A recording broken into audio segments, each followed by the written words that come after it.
உலகை எழுப்பும் ஞாயிறு அங்கே குடியிருப்பான். அவன் ஆனை முகத்தனின் அடியவர் மனத்தில் ஒளியாய் வந்து கொலுவிருப்பான்.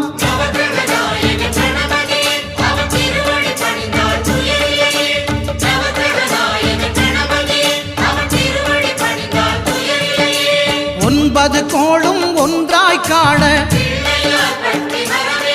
அங்கு கற்பகம் என்னும் கடவுளின் மெய்யில்